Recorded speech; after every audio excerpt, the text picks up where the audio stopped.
बिस्मिल्लाहिर्रहमानिर्रहीम। अस्सलाम वालेकुम व्यूअर्स, कैसे हैं आप सब? उम्मीद है आप सब खैर आफियत से होंगे।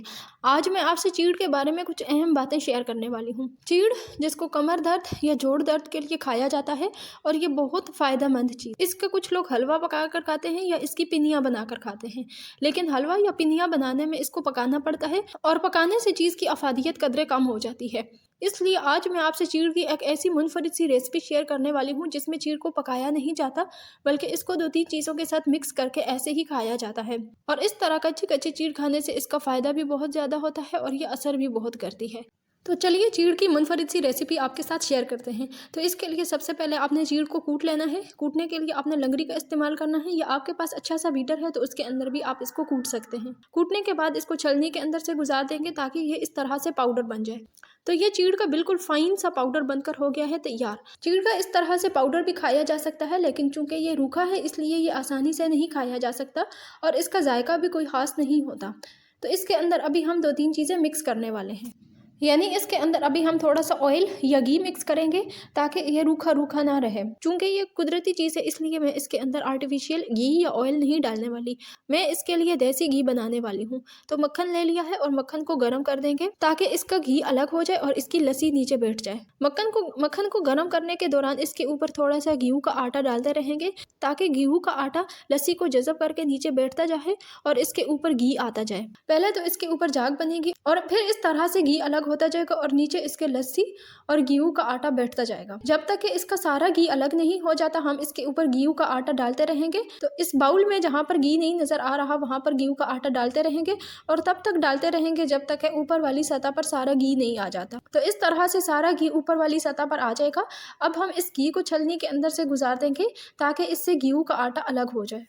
इसको थोड़ा ठंडा करके ही छलनी के अंदर से गुजारना है। गरम गरम घी गुजारने से छलनी पिघल सकती है, लेकिन इसको ज़्यादा ठंडा नहीं करना क्योंकि ज़्यादा ठंडा करने से घी जम जाता है और फिर इसको छलनी के अंदर से गुजारना मुश्किल हो जाता है। तो इस तरह से आराम से इस घी को छलनी के ऊपर डालते जाएंगे ताकि गेहूं का आटा भी इस घी के साथ छलनी के ऊपर ना चला जाए। तो ये घी अलग हो चुका है और ये बिल्कुल देसी घी है। अब हम इस देसी घी को चीड़ के पाउडर के अंदर शामिल करने वाले हैं। तो इस तरह से मैंने घी चीड़ के पाउडर के ऊपर डाल दिया है। घी की मिकदार मुझे ज़्यादा मालूम हो रही थी इसलिए मैंने आधा घी इसके ऊपर डाल दिया है और आधा घी अभी रहने दिया है। पहले इसको मिक्स कर लेंगे और अगर फिर भी ये रूखा रूखा हुआ तो और घी भी इसके ऊपर डाल देंगे। चम्मच की मदद से हल्का हल्का इसको मिक्स कर देंगे। इस घी की वजह से एक तो चीड़ की खुशबू अच्छी हो जाएगी और एक इसका रूखापन नहीं रहेगा। इसके अलावा चीड़ को मीठा करने के लिए इसके ऊपर डाल देंगे कुछ शक्कर या गुड़ या शक्कर को बारीक करके ही इसके ऊपर डालना है और फिर इन सारी चीज़ों को हाथों के साथ मसल कर मिक्स कर देना है ताकि ये एक यूनिफॉर्म सा मिक्सचर बन जाए। तो ये चीड़ का पाउडर बनकर हो चुका है तैयार। अब ये रूखा रूखा भी नहीं रहेगा और शक्कर की वजह से ये मीठा भी हो जाएगा और खाने में मज़ेदार है। तो चीड़ की इस रेसिपी में चीड़ को बिल्कुल भी नहीं पकाया गया, इसलिए चीड़ की ग़िज़ाइयत बिल्कुल भी ख़त्म नहीं हुई और ये अब खाने में बिल्कुल हेल्दी है। अब ये खाने में मज़ेदार भी होगी और हेल्दी भी होगी। इसको किसी अच्छे से बर्तन के अंदर डालकर बहुत सारे वक्त तक स्टोर किया जा सकता है। इस चीड़ को आप वैसे भी खा सकते हैं और दूध के साथ भी खा सकते हैं। चीड़ या गोंद इस तरह से बनाकर खाने में तो बहुत मज़ेदार है, लेकिन खाने के दौरान ये जेली की तरह बन जाती है और दांतों के साथ चिपक जाती है, लेकिन फिर ये पिघल भी जाती है। और यहाँ पर आपके साथ ये मालूमात भी शेयर कर लूँ कि चीड़ पौधों से हासिल होती है। पौधों के तने के अंदर जब सुराख हो जाता है तो इसका जाइलम और फ्लोएम का एक्सुडेट बाहर बहने लगता है। तो वो बाहर बहकर सख्त बन जाता है और वही सख्त हुआ वह एक्सुडेट फिर चीड़ कहलाता है।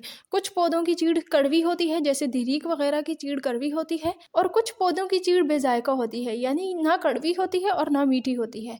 ये वाली चीड़ ना कड़वी है ना मीठी है, इसलिए मैंने इसके अंदर मीठा डालकर इसको मीठा कर दिया है ताकि ये खाने में अच्छी लगे। चीड़ की यह रेसिपी आपको कैसी लगी कमेंट्स में अपनी राय दें, और अगर यह रेसिपी पसंद आई तो इसको लाइक और शेयर करें, और अगर चैनल पे नए हैं तो चैनल को सब्सक्राइब करें। फिर मिलते हैं किसी नई रेसिपी के साथ, तब तक के लिए अल्लाह हाफिज़।